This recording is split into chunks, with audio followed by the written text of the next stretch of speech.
Ya, shalom, shalom Bapak Ibu. Saya mau kita semua untuk memberikan salam ke kanan kiri kita, katakan selamat hari Minggu, mari kita beribadah.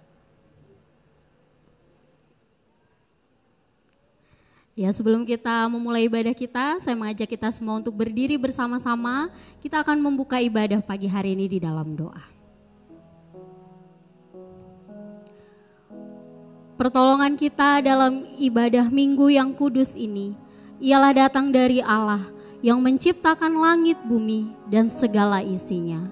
Ia setia memelihara ciptaannya dan tidak pernah meninggalkan perbuatan tangannya dari selama-lamanya sampai selama-lamanya.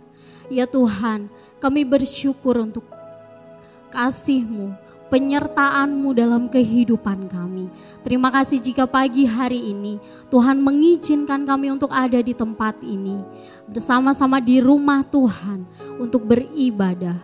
Tuhan, kiranya lewat pujian yang kami naikkan, penyembahan, doa yang kami naikkan kepadamu, kami dapat berjumpa dengan Engkau secara pribadi Tuhan.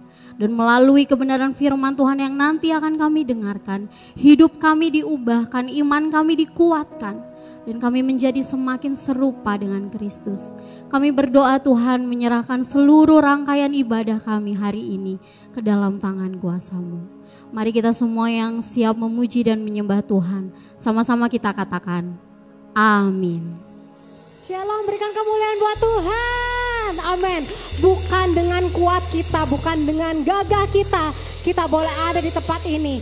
Itu semua karena kasih karunia dan anugerah Tuhan. Amin saudara. Kita mau bersorak, kita mau katakan Dia adalah Allah yang perkasa dulu, sekarang, sampai selama-lamanya. Amin.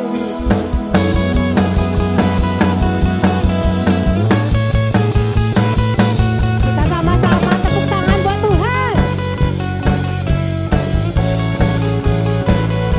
Katakan, bukan dengan kuat gagahku, namun karena kasih-Mu, Kau yang menebus dalam jiwaku. Lewati badai tak ku ragu, karena Kau tinggal dalamku. Dengan imanku ku berseru, say, Kaulah Raja, Allah perkasa, surga bumi pun menyembah. Setiap firman-Mu terangi jalanku. Kaulah Tuhan, Kaulah Raja, Allah perkasa, surga bumi pun menyembah. Setiap firman-Mu terangi jalanku. Kaulah Tuhan, Allah yang perkasa.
yang tidak ada menjadi ada. Kita sama-sama katakan, Allah sanggup melakukan segala perkara, dulu, sekarang, dan selamanya. Kuasanya tidak. Lebih keras lagi. Allah sanggup melakukan segala perkara, dulu, sekarang, dan selamanya. Kuasanya tak berubah.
semangat memuji Tuhan saat ini? Saya semangat banget tau gak? Karena apa? Tuhan tuh luar biasa, terlalu baik buat hidup kita. Amin saudara. Kekuatan kita terbatas, kehebatan kita terbatas. Tapi ada satu pribadi yang tidak terbatas. Siapa namanya? Yang keras siapa namanya? Tuhan Yesus. Berikan kemuliaan buat Tuhan. Sekali lagi. Kemana sih kita dapat pergi menjauhi rohnya Tuhan? Kita gak bisa kemana-mana saudara. Kita mau ke hutan, kita mau ke pantai, kita mau sembunyi dimanapun. Tuhan lihat kita. Oleh sebab itu kita tidak boleh lari dari panggilannya Tuhan. Amin saudara. Kemana kita dapat pergi menjauhi rohmu Tuhan? Sungguh besar pengorbanan yang sudah Tuhan berikan atas hidup kita. Hargai itu saudara. Hargai kasihnya Tuhan. Hargai anugerahnya Tuhan.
dalam Tuhan.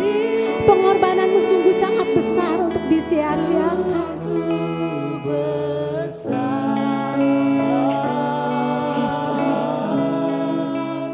Sungguh indah yang kau pikirkan tentangku, tak terselami bagiku. Oh, sungguh indah, sungguh besar, sungguh besar pengorbananmu bagiku. Kita mau rasakan, kita mau ingat-ingat kebaikan Tuhan dalam hidup kita. Dimengerti, sungguh besar,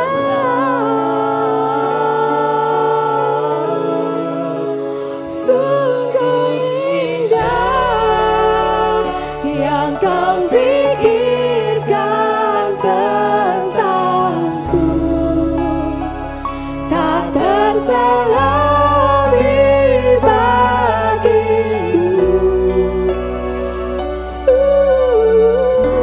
Sungguh indah, sungguh indah, sungguh indah, sungguh indah, sungguh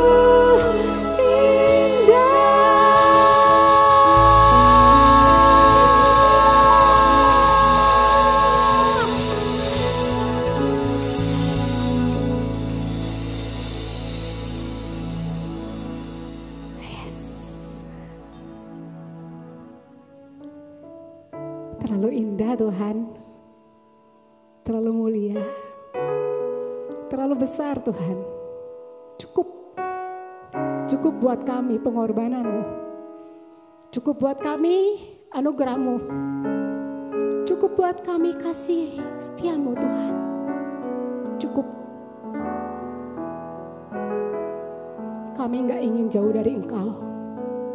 Buat kami semakin mendekat, buat sama kami semakin melekat, buat kami semakin berbuah lebat, sehingga bisa dinikmati oleh banyak orang dan nama-Mu dimuliakan melalui hidup kami. Terima kasih Tuhan. Biarlah pujian pengagungan ini boleh menjadi doa yang harum di hadapan-Mu Bapa. Hanya di dalam nama Yesus kami sudah berdoa mengucap syukur. Haleluya. Amin. Silakan duduk.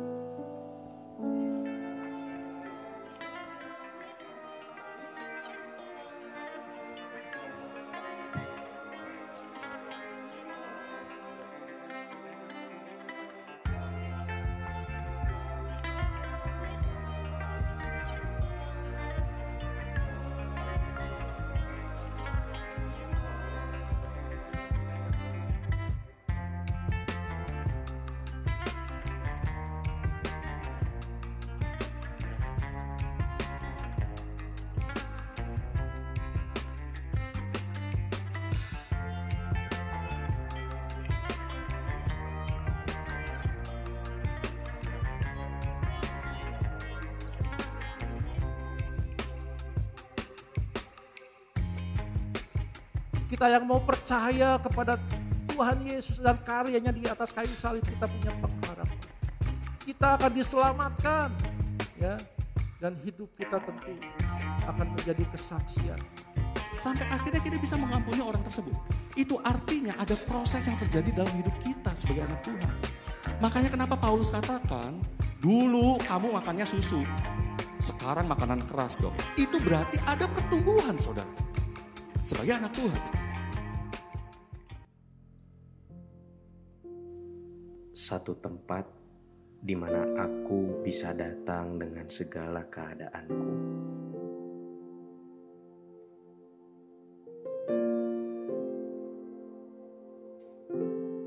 Satu tempat di mana aku kembali menjadi satu dengan pemilikku.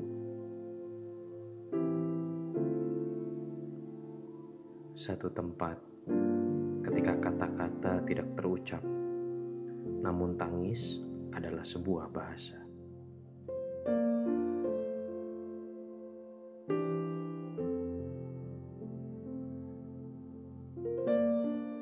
Doa, engkau hanya sejauh doa.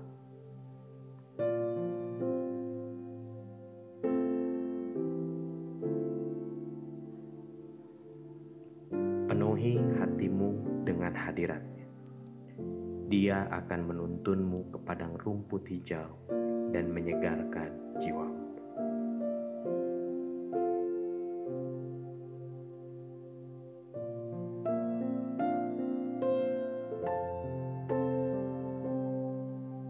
Doa Pengerja, Minggu 19 Maret 2023, pukul 11.30 sampai selesai.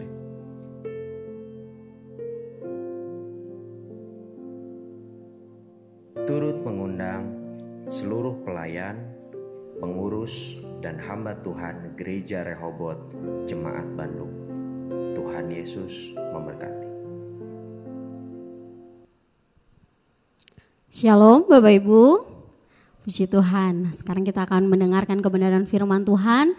Mari kita siapkan hati kita teduhkan hati kita. Mari kita berdoa.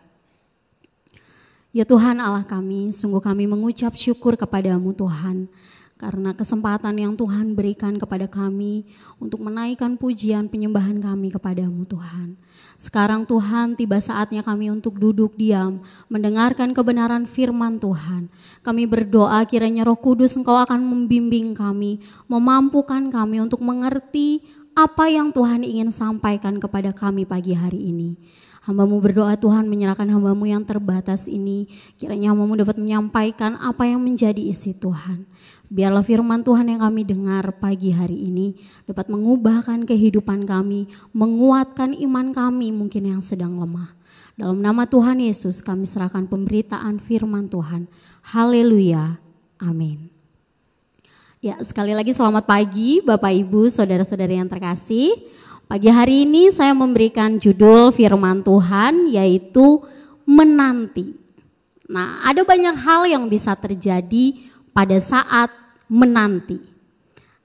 Hari ini kita akan belajar dari salah satu tokoh firman Tuhan, salah satu tokoh Alkitab yang juga sedang menanti. Menanti apa? Kita akan lihat di dalam Kejadian pasal yang ke-8 ayat 1 sampai 22. Kejadian pasal 8 ayat 1 sampai 22. Firman Tuhan yang cukup panjang, kita akan baca bergantian firman Tuhan ini. Saya akan baca ayat yang pertama, nanti saudara-saudari semua ayat yang kedua dan seterusnya. Sekali lagi Kejadian pasal 8 ayat 1 sampai 22 dengan judul perikop air bah surut. Maka Allah mengingat Nuh dan segala binatang liar dan segala ternak yang bersama-sama dengan dia dalam bahtera itu. Dan Allah membuat angin menghembus melalui bumi sehingga air itu turun.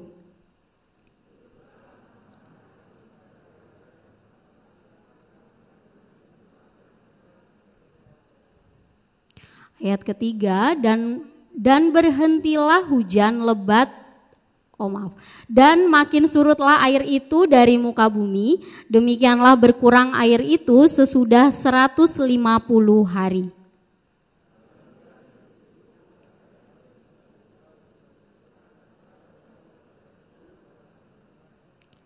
Sampai bulan yang ke-10 makin berkuranglah air itu, dan dalam bulan yang ke-10 pada tanggal 1 bulan itu tampaklah puncak-puncak gunung.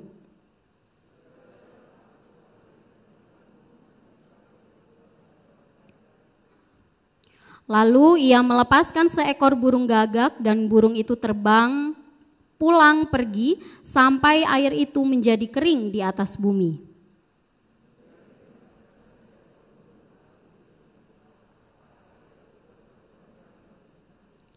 Tetapi burung merpati itu tidak mendapat tempat tumpangan kakinya, dan pulanglah ia kembali mendapatkan Nuh ke dalam bahtera itu, karena di seluruh bumi masih ada air. Lalu Nuh mengulurkan tangannya, ditangkapnya burung itu dan dibawanya masuk ke dalam bahtera.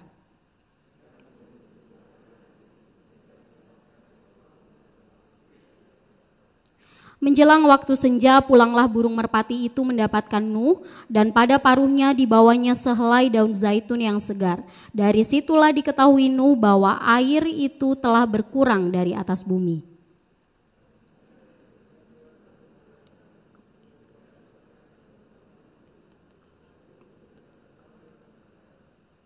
Dalam tahun ke-601 dalam bulan pertama pada tanggal 1 bulan itu sudahlah kering air itu dari atas bumi. Kemudian Nuh membuka tutup bahtera itu dan melihat-lihat. Ternyatalah muka bumi sudah mulai kering.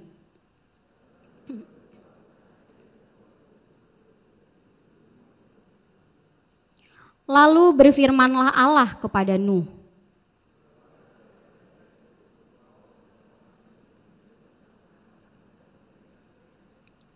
segala binatang yang bersama-sama dengan engkau, segala yang hidup, burung-burung, hewan, dan segala binatang melata yang merayap di bumi, suruhlah keluar bersama-sama dengan engkau, supaya semuanya itu berkeriapan di bumi, serta berkembang biak dan bertambah banyak di bumi.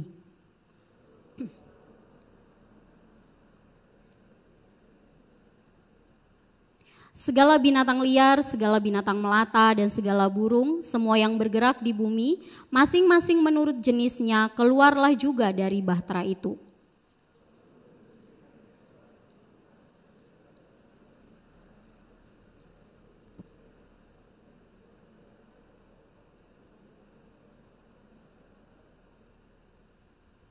Ketika Tuhan mencium persembahan yang harum itu, berfirmanlah Tuhan dalam hatinya, aku tak akan mengutuk bumi ini lagi karena manusia, sekalipun yang ditimbulkan hatinya adalah jahat dari sejak kecilnya. Dan aku tak akan membinasakan lagi segala yang hidup seperti yang telah kulakukan.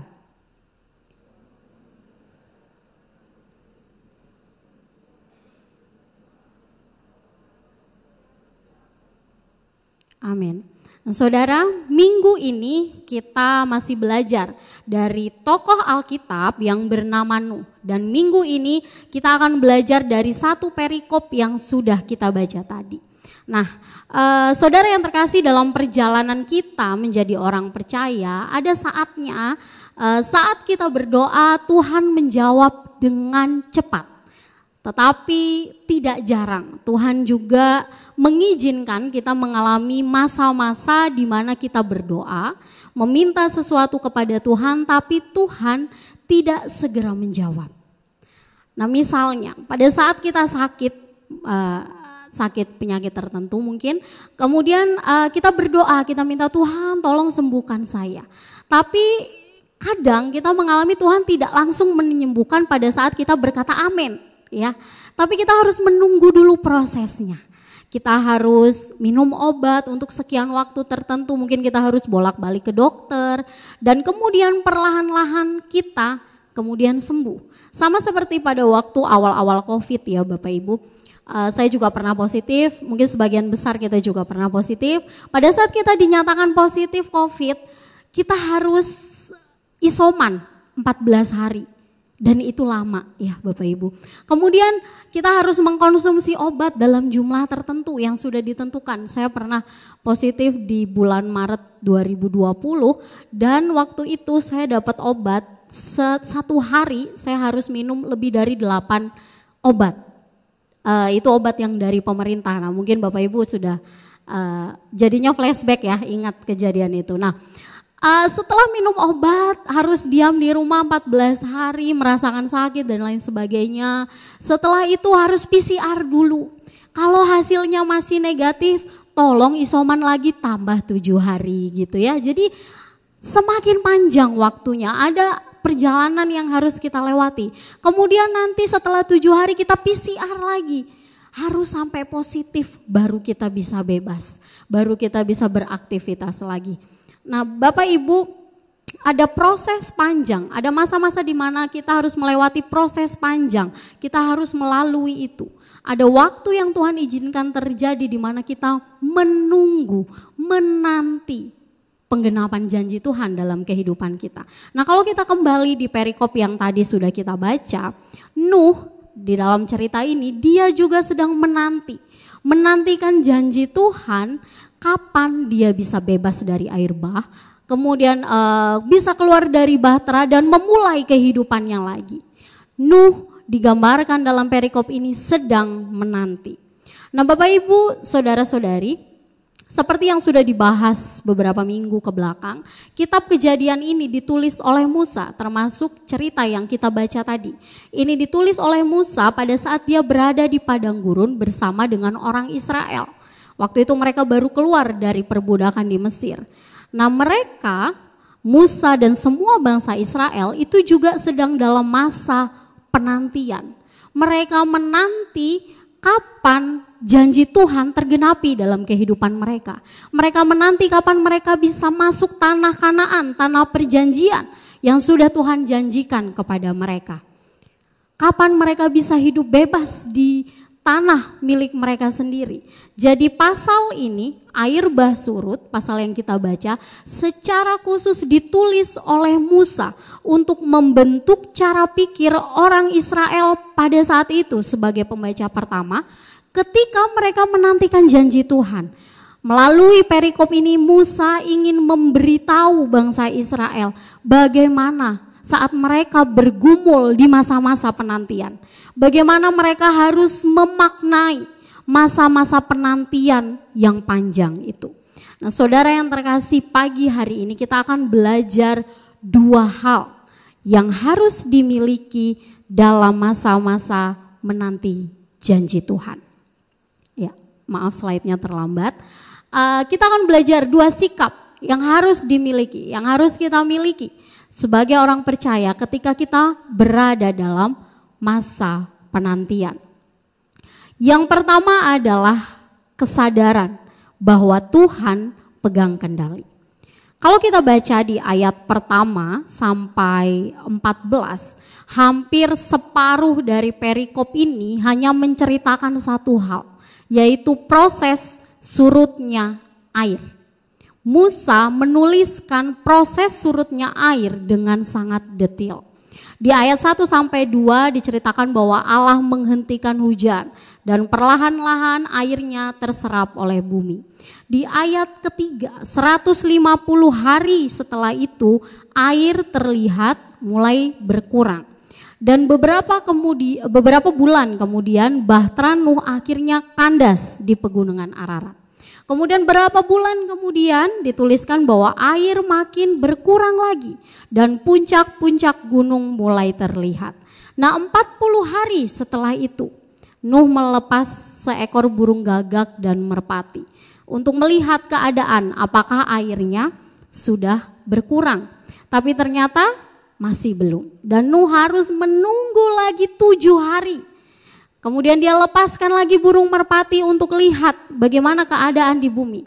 Ternyata burung merpati pulang dengan membawa sehelai daun. Wah, ternyata tumbuhan sudah mulai tumbuh. Ada tumbuhan yang tumbuh, berarti airnya sudah makin surut. Nah, setelah itu Musa menunggu lagi 7 hari. Dia melepaskan burung merpati dan kemudian ternyata burungnya tidak kembali. Artinya burung itu sudah mendapatkan makanan mungkin di bumi, tempat di bumi. Dan kemudian 1 bulan kemudian baru Nuh melihat bahwa bumi benar-benar kering. Nah, saudara, pertanyaannya, kenapa sih kok di bagian ini separuh dari pasal ini Musa harus menyampaikan dengan sangat panjang, penjelasan yang sangat panjang? Kenapa? Karena yang ingin ditekankan oleh Musa adalah proses. Sekali lagi, pembaca pertama dari kisah ini adalah orang Israel. Mereka sedang dalam penantian, masa-masa menanti. Waktu mereka baca kisah ini, orang Israel sedang dibawa untuk masuk mengikuti proses demi proses. Mereka diajak untuk mengikuti pergulatan Nuh di dalam bahtera. Ketika menanti janji Tuhan untuk membebaskan dia dari air bah itu. Nah saudara, proses menanti ini disoroti secara khusus oleh Musa. Kenapa? Karena proses itu penting untuk orang Israel. Kita tahu mereka akan masuk tanah perjanjian melalui proses yang sangat panjang. Jadi Allah sedang mengajarkan kepada mereka bahwa Allah juga bekerja lewat proses kehidupan manusia. Musa menuliskan bahwa Allah bekerja melalui proses alam yang natural. Nah, hal ini berbeda dengan beberapa kisah di dalam Alkitab yang lainnya. Kita sering membaca misalkan dalam narasi-narasi di perjanjian lama gitu ya. Banyak cerita yang mengisahkan misalnya ada tokoh yang hidup selama berapa ratus tahun dan kemudian beberapa tahun kemudian dia meninggal gitu ya. Jadi banyak cerita yang dipercepat begitu. Jadi mungkin ada tokoh yang diceritakan usianya sekian ratus tahun lalu dia meninggal begitu. Kemudian yang paling mencolok adalah misalnya di perjanjian baru Bapak Ibu. Kalau kita baca Tuhan banyak sekali bekerja dengan cara yang instan.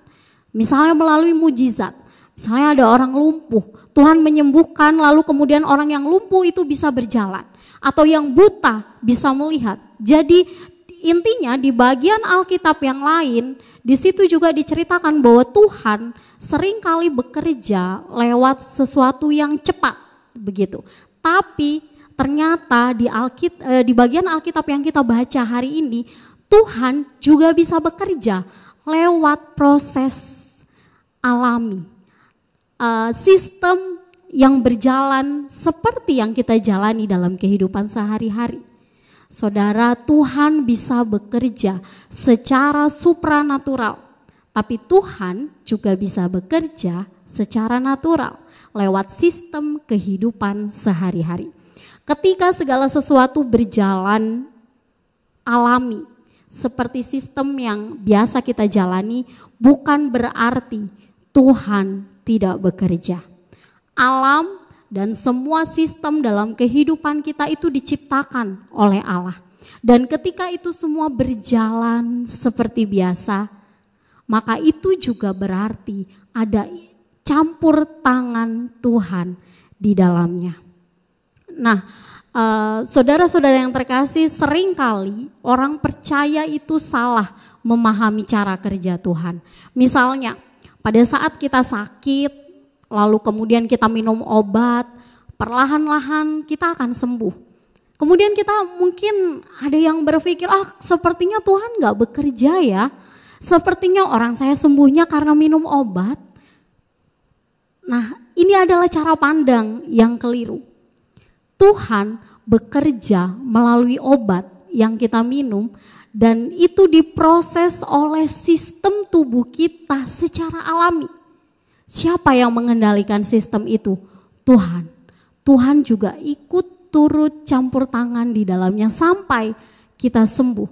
Dalam kehidupan sehari-hari, Tuhan sering kali bekerja melalui sistem kehidupan yang alami. Saudara, aspek yang lain yang akan kita lihat, yang ditekankan di dalam bagian pertama ini adalah harus ada usaha yang dikerjakan oleh manusia. Nah, pada saat Nuh menunggu air surut, dia tidak hanya diam. Dia beberapa kali melepaskan burung sebagai apa? Sebagai usaha dia untuk melihat kapan ya janji Tuhan. Kapan ya janji Tuhan? Sekali burung dilepasin, belum, tunggu lagi beberapa bulan. Kemudian yang kedua, ternyata belum, oke, ditunggu lagi. Kemudian yang ketiga, barulah dia tahu kalau air surut. Jadi ada usaha yang dilakukan oleh Nuh. Usaha yang dilakukan oleh Nuh adalah tanda bahwa dia punya harapan kalau janji Tuhan pasti digenapi di dalam hidupnya. Kalau tidak ada harapan itu, Nuh bisa aja diem gitu ya.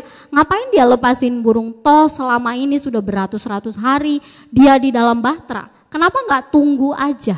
Kenapa nggak dia diem aja? Tapi Nuh tidak melakukan itu. Dia melakukan beberapa usaha karena dia punya harapan. Tuhan pasti akan mengenapi janjinya.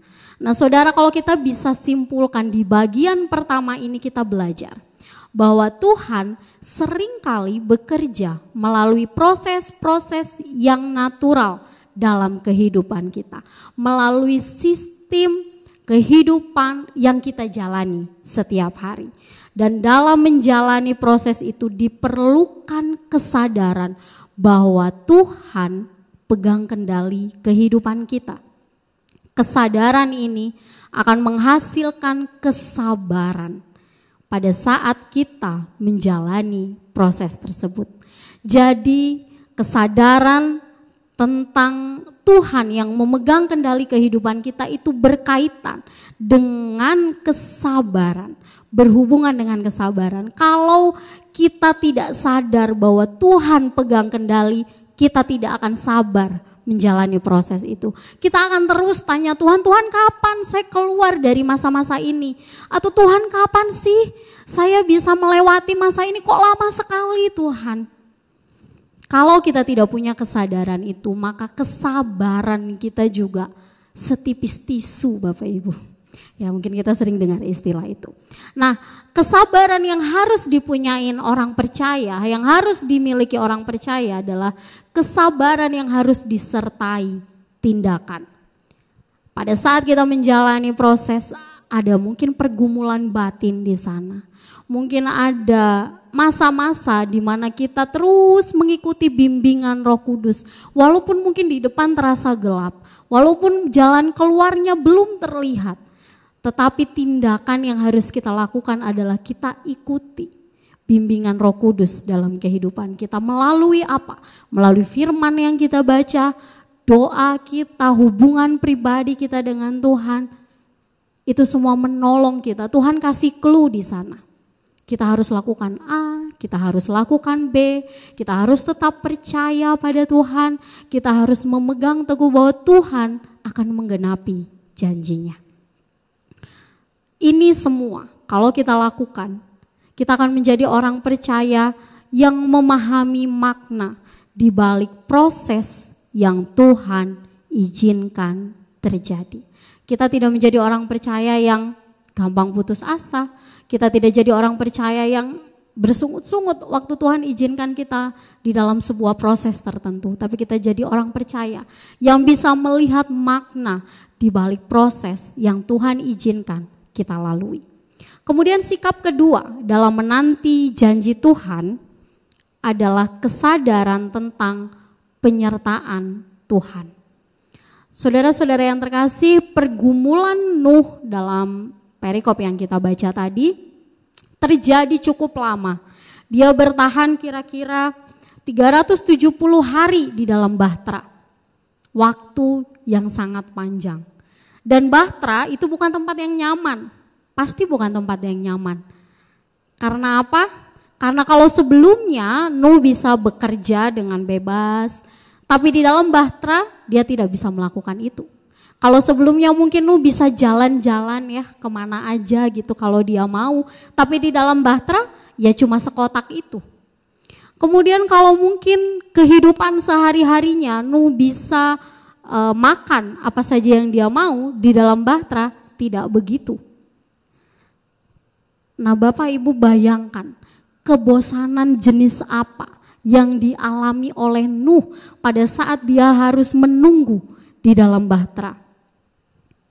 Masa-masa itu tentu bukan situasi yang mudah. Sampai pada akhirnya di ayat 15, setelah pergulatan yang begitu panjang akhirnya Allah mengizinkan Nuh untuk keluar dari bahtera. Lalu apa yang pertama kali Nuh lakukan? Waktu itu dia tidak bilang terima kasih untuk diriku yang sudah bertahan. Nah, Mungkin kita sering ya lihat updatean status yang seperti itu. Thanks to myself. Karena sudah kuat, sudah bertahan. Apakah Nuh melakukan itu? Tidak, Bapak Ibu. Nuh mempersembahkan korban bagi Allah. Untuk apa? Sebagai ungkapan rasa syukur yang Nuh rasakan kepada Tuhan. Dia memproyeksikan ucapan syukurnya kepada Allah dan bukan kepada dirinya sendiri. Nuh mengucapkan syukur kepada Allah itu adalah sikap hati yang mencerminkan bahwa dia menyadari sepenuhnya penyertaan Allah dalam pergulatannya yang sangat lama. Nah saudara, kesadaran ini sangatlah penting dalam kehidupan orang percaya. Nuh menyadari kalau dia bisa keluar dari bahtera dengan keadaan yang utuh tanpa satu kurang apapun, itu karena kekuatan Tuhan. Kalau dia bisa bertahan di dalam bahtera selama 370 hari, sangat lama itu semua karena apa? Karena Tuhan yang memberikan dia kekuatan. Itu yang disadari oleh Nuh. Kesadaran Nuh tentang penyertaan Tuhan melahirkan rasa syukur di dalam hatinya. Mengapa Musa menyampaikan ini kepada orang Israel sebagai pembaca pertama? Karena Musa ingin menumbuhkan kesadaran orang Israel tentang penyertaan Tuhan dalam perjalanan mereka. Ke depan mereka akan menghadapi perjalanan panjang di padang gurun. Kalau mereka tidak menyadari penyertaan Tuhan setiap hari dalam hidup mereka, maka kita bisa lihat mereka pasti bersungut-sungut, mereka pasti mengeluh, mereka pasti mempertanyakan, Tuhan, Engkau di mana? Saya susah ini Tuhan. Itu yang akan dialami oleh bangsa Israel. Itulah alasan kenapa Musa menyampaikan hal ini kepada orang Israel. Saudara, kebanyakan orang yang tidak mengenal Tuhan, yang hidup di luar Tuhan, ketika mereka harus struggle dalam hidupnya, biasanya orang tersebut akan jatuh dalam keadaan mengasihani diri sendiri. Biasanya kalau harus struggle dengan satu masalah tertentu, maka orang yang tidak mengenal Tuhan dia akan gampang bilang, kenapa saya harus mengalami ini? Kenapa saya yang harus dikecewakan? Dia fokus kepada apa yang dia rasakan. Kenapa saya harus melewati ini? Kenapa orang lain harus menyakiti saya? Itu yang dialami orang yang tidak percaya Tuhan. Dan kemudian, kalau mungkin dia bisa melewati satu masa sulit dalam hidupnya, dia akan mudah untuk bilang terima kasih untuk diriku. Dia memproyeksikan ucapan syukurnya kepada diri sendiri. Kenapa? Karena dia tidak sadar akan penyertaan Tuhan. Dia akan bilang, ya terima kasih diriku yang hebat, yang sudah bertahan sejauh ini. Ya, itu orang yang tidak menyadari penyertaan Tuhan. Pertanyaannya, apa orang percaya tidak boleh mengapresiasi diri sendiri? Tentu tidak, ya Bapak Ibu Saudara. Orang percaya juga boleh mengapresiasi diri sendiri, mengatakan bahwa dirinya hebat. Tetapi yang harus digarisbawahi adalah apresiasi terhadap diri sendiri harus didasari kesadaran bahwa kalau saya bisa melewati kesulitan ini, semua karena kekuatan Tuhan. Semua karena penyertaan Tuhan, pemeliharaan Tuhan dalam kehidupan saya. Itu perbedaannya. Kesadaran akan penyertaan Tuhan itu sangat penting dalam masa-masa penantian janji Tuhan. Saat dimana mungkin kita harus struggle dengan sebuah masalah tertentu. Proses yang Tuhan izinkan terjadi. Kalau kita tidak benar-benar bergantung kepada kekuatan Tuhan, maka kita akan jadi orang yang mengasihani diri sendiri. Hanya fokus kepada masalah, hanya fokus kepada kekecewaan diri sendiri. Akan sangat mudah kita jadi orang yang bersungut-sungut. Kita jadi lupa memberikan makna, atau kita lupa mencari apa sebenarnya yang Tuhan ingin kerjakan di balik proses yang Tuhan izinkan terjadi. Nah saudara, di akhir firman Tuhan ini, saya akan bercerita tentang pengalaman saya. Beberapa waktu yang lalu saya pakai satu web, namanya adalah ChatGPT. Mungkin di antara kita udah banyak yang tahu, ini adalah salah satu produk dari kecerdasan buatan yang dikembangkan untuk menolong orang-orang dalam mencari sesuatu gitu ya. Jadi ChatGPT ini cara kerjanya pakai sistem percakapan gitu ya. Jadi kita bisa kasih pertanyaan apa aja, atau kita sedang cari sesuatu gitu ya, kita ketik, nanti dia akan kasih jawaban dengan sangat cepat dan akurat gitu ya. Sepersekian detik kita udah dapat jawabannya. Cara pakainya juga gampang. Kita tinggal buka web, kemudian masuk di webnya, daftar, kemudian kita bisa pakai gitu ya. Jawabannya katanya sih lebih akurat ya dibandingkan Google atau Siri gitu ya, atau yang lain gitu. Kita bisa tanya apa aja, mulai dari mungkin kalau anak sekolah ya soal matematika, rumus Excel atau apapun itu, bahkan sampai jokes juga ada di sana gitu ya. Wah, canggih sekali gitu. Dan saya pakai ini kalau saya butuh untuk cari games atau apa gitu ya, untuk mengajar dan lain sebagainya. Nah, ini adalah salah satu produk dari kemajuan teknologi zaman yang kita hidupi sekarang. Ada banyak lagi yang lain, kecanggihan-kecanggihan yang kita nikmati setiap hari. Nah, sebagai orang modern, kita sekarang hidup di zaman yang serba canggih, serba cepat, serba instan. Ya, semuanya sudah disediakan. Mentalitas kita tidak terbiasa dengan sesuatu yang namanya proses. Ini tantangan kita sebagai orang modern. Kita tidak terbiasa sabar dengan proses-proses yang panjang. Karena apa? Karena kehidupan, teknologi sudah menyediakan berbagai kemudahan cepat dan instan dan lain sebagainya. Nah, firman Tuhan hari ini menjadi semacam perenungan bagi kita semua. Bahwa kadang memang Tuhan mengizinkan kita bergumul dengan proses, bergumul dengan sebuah perjalanan yang panjang. Oleh sebab itu, mari kita belajar dari Nuh yang memiliki dua sikap ketika berada dalam proses penantian yang panjang. Yang pertama adalah tetap sadari bahwa Tuhan pegang kendali, termasuk dalam proses kehidupan sehari-hari kita. Kesadaran bahwa Tuhan bekerja di dalam proses tersebut akan menghasilkan kesabaran. Kesabaran kita dalam menjalani masa-masa penantian.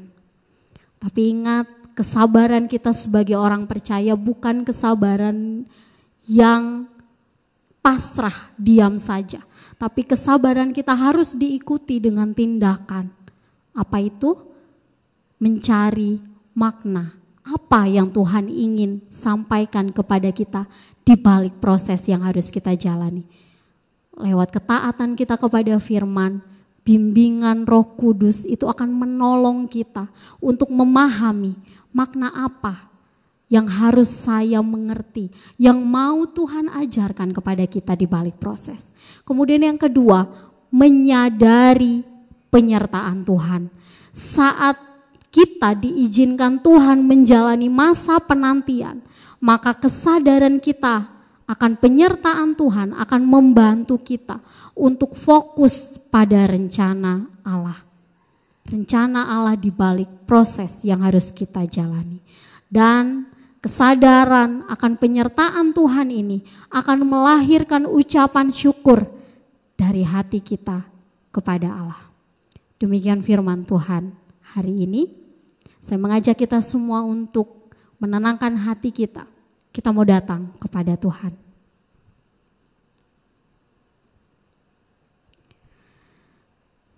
Saudara-saudara yang terkasih, Saya mengajak kita untuk merenungkan kebenaran firman Tuhan yang sudah kita dengar pagi ini. Mungkin ada proses yang saat ini sedang kita jalani. Mungkin sebuah proses yang panjang yang Tuhan izinkan untuk kita lalui. Mari pagi hari ini kita meminta kekuatan dari Allah, bimbingan dari Roh Kudus, sehingga kita menjadi orang percaya yang taat pada proses yang Tuhan izinkan terjadi. Ya Tuhan, kami bersyukur untuk kebenaran firman-Mu pagi hari ini. Kami bersyukur kalau Engkau sudah berbicara kepada setiap kami dan mengingatkan kepada kami bahwa mungkin memang ada kalanya Tuhan mengizinkan kami berada dalam sebuah proses yang panjang. Tapi kami berdoa Tuhan, kiranya kekuatan dari Allah akan memenuhi kehidupan kami, sehingga kami menjadi orang percaya yang taat dalam proses yang Tuhan izinkan terjadi. Ajar kami Tuhan untuk menyadari penyertaan-Mu. Ajar kami untuk menyadari bahwa Tuhan selalu memegang kendali kehidupan kami. Sehingga apapun yang akan kami alami di depan nanti, kami menjadi orang-orang yang taat di hadapan Tuhan.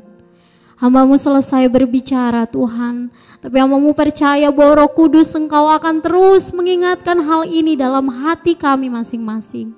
Sehingga hidup kami akan dituntun menuju kehendak-Mu Tuhan. Ya Tuhan, kami berdoa menyerahkan seluruh kehidupan kami. Kiranya kami Tuhan menjadi orang percaya yang taat dalam proses yang Tuhan izinkan terjadi. Dalam nama Tuhan Yesus kami berdoa. Amin.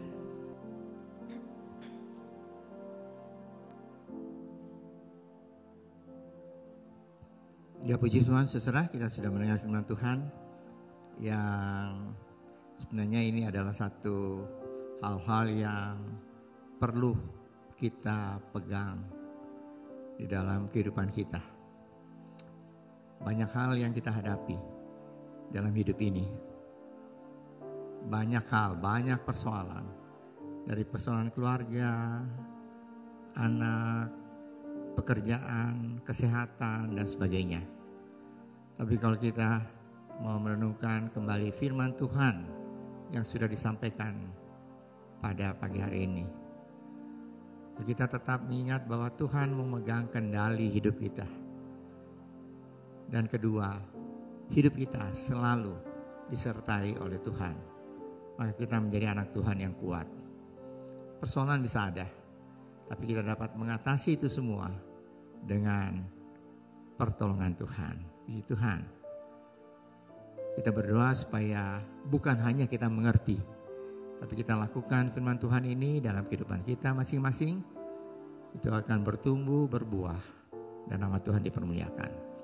Saudara, pengumuman pertama adalah sebentar setelah kebaktian yang selesai, ada doa pengerja dimulai 10:30. Tentu saudara-saudara semua, baik aktivis juga anggota yang mau ikut, silakan. Itu dilakukan di basement. Terus saudara, tanggal 23 hari Kamis ada equipping leaders. Jadi saudara yang nanti akan duduk dalam pengurus komisi, saudara diundang untuk menghadiri ini, sehingga itu dapat membantu saudara di dalam melakukan tugas pelayanan saudara dalam bidang masing-masing. Dan minggu depan ada perjamuan kudus. Kita mempersiapkan seluruh keberadaan kita untuk menerima sakramen perjamuan kudus ini. Ada doa puasa secara korporat, Kamis, Jumat, dan Sabtu. Mari saudara kita ambil waktu untuk berdoa bersama-sama, baik di rumah masing-masing, meskipun di rumah masing-masing, kita berdoa bersama-sama baik untuk keluarga saudara, untuk gereja Tuhan, dan untuk bangsa dan negara kami semua, kita semua. Ya. Mari saudara, kita akan tutup ibadah kita dengan doa. Saya undang untuk kita berdiri bersama-sama. Kita akan masuk di dalam doa. Mari kita berdoa. Bapa kami dalam surga, terima kasih Tuhan untuk berkat Tuhan bagi kami semua. Terima kasih Tuhan, Engkau sudah memimpin seluruh ibadah kami pada hari ini dari awal hingga selesai dengan berkat Tuhan. Terima kasih Tuhan, kami sudah mendengar firman Tuhan. Mari Tuhan, kami bukan hanya mau mengerti firman Tuhan, tapi kami mau lakukan itu dalam kehidupan kami. Sehingga kita menjadi anak Tuhan yang makin hari makin bertambah-tambah dalam Tuhan. Karena iman kami dikuatkan terus di dalam Tuhan. Terima kasih Bapa untuk berkat Tuhan. Kami berdoa Tuhan untuk tetap berdoa untuk pemerintah kami yang tengah mengatasi resesi ekonomi secara global, supaya Indonesia tidak terpuruk di dalamnya.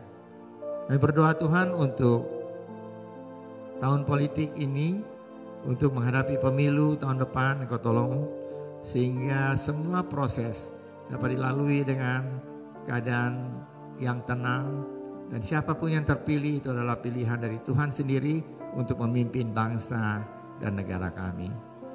Kalau kami akan pulang berpisah satu dengan yang lain, mari Tuhan Engkau sendiri akan tolong. Kamu, apapun yang kami lakukan, kami usahakan semuanya itu boleh Tuhan Engkau berkati dengan berkat Tuhan. Kami akan menghadapi juga sakramen perjamuan kudus pada minggu depan. Kau tolong Tuhan, persiapkan diri kami untuk menerima berkat Tuhan yang luar biasa ini.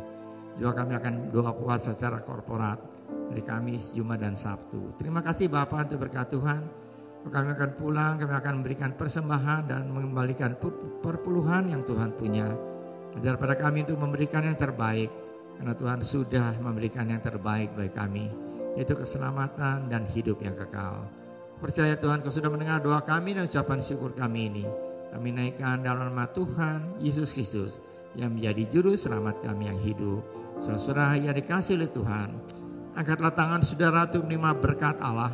Arahkan hati saudara kepada Tuhan dan hadirat-Nya. Maka berkat Allah memenuhi hidup saudara. Amin. Berkat Allah memenuhi keluarga saudara. Amin. Berkat Allah memenuhi kesehatan saudara. Amin. Berkat Allah memenuhi pekerjaan saudara. Amin. Dan jadilah berkat dimanapun saudara berada. Amin. Saudara terimalah berkat dari Allah Bapa, kasih karunia dan damai sejahtera dari Tuhan Yesus Kristus, dan persekutuan Allah Roh Kudus menyertai saudara sekalian mulai hari ini sehingga Maranatha, Tuhan Yesus datang kembali. Amin.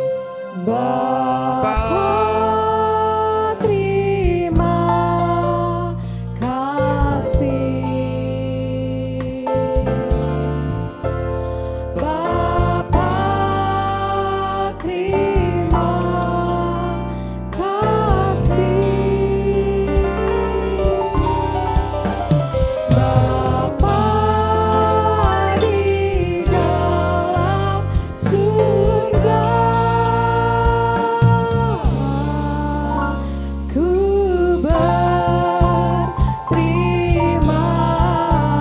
kasih.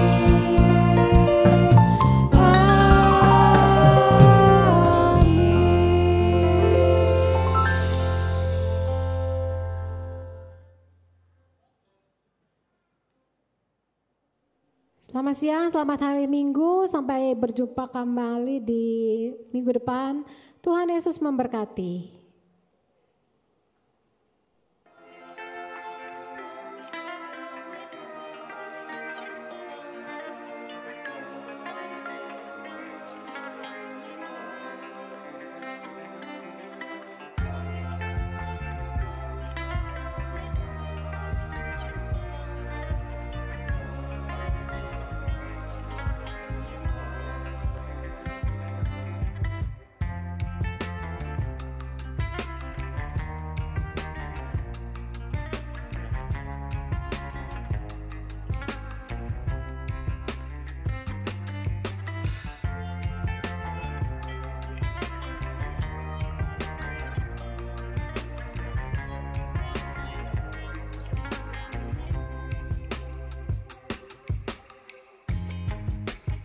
Kita yang mau percaya kepada Tuhan Yesus dan karyanya di atas kayu salib, kita punya pengharapan.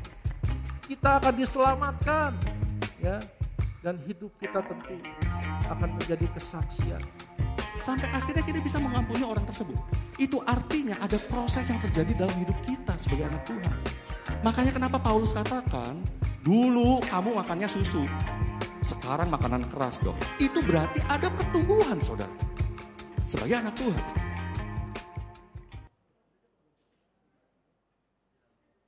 Anda telah selesai mengikuti ibadah online Gereja Rehoboth. Jangan lupa untuk like dan subscribe, dan ketuk lonceng untuk notifikasi pemberitahuan info-info berikutnya. Selamat hari Minggu, Tuhan Yesus memberkati.